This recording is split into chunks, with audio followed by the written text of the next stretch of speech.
చేస్తాను అంటే నేను పోలీస్ అవుతా, లేకపోతే నేను అడ్వకేట్ అవుతా, లేకపోతే సినిమా యాక్టర్ అవుతా, లేకపోతే కలెక్టర్ అవుతా అంటున్నాడు. కానీ నేను వ్యవసాయం చేస్తున్న రైతు ఎవరన్నా గుండె చేసుకొని చెప్పు. ఏమని రైతులు ఎవరికన్నా బానిసనా? రాజుగానే బతుకుతాడు. ఒకటే రాజుకు అర్థమేమది, వాడు స్వేచ్ఛాజీవి, వాడిని ఎవడు ఆపలేడు, అని ఏం చేయలేడు. అది ఒక్కటే రైతే రాదు తప్ప ప్రతిదానికి గింజ అమ్మితే ఒక మిల్లు కాడికి పత్తి పండిస్తున్నాం మనం.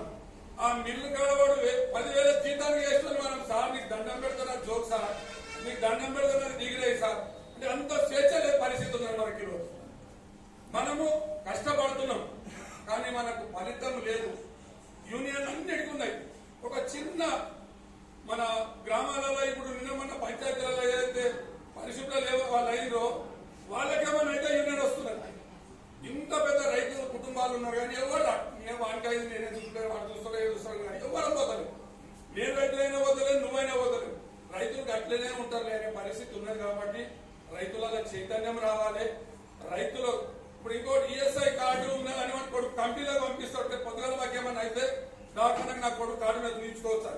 అదే రైతులకు మరి ప్రభుత్వాలు ఇప్పుడు కూడా చేస్తున్నాం సార్, మీరు ప్రభుత్వానికి నివేదిక ఇవ్వండి.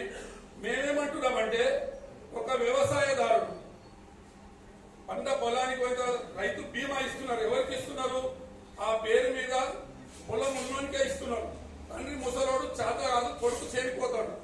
దురదృష్టవశాత్తు కరెంటు షాక్ కొట్టవచ్చు, లేదా చెడు పాము ఏదైనా జరగవచ్చు. కానీ ఆ ఒక్క కుటుంబంలో పెద్ద భూమి ఉన్నోడు చనిపోతేనే వస్తున్నది. కానీ రైతులకు అటువంటిది ఏం లేదు. రైతు కార్మికులుగా గుర్తించి రైతులకు కూడా అసలు వెసులుబాటు కల్పించాలి.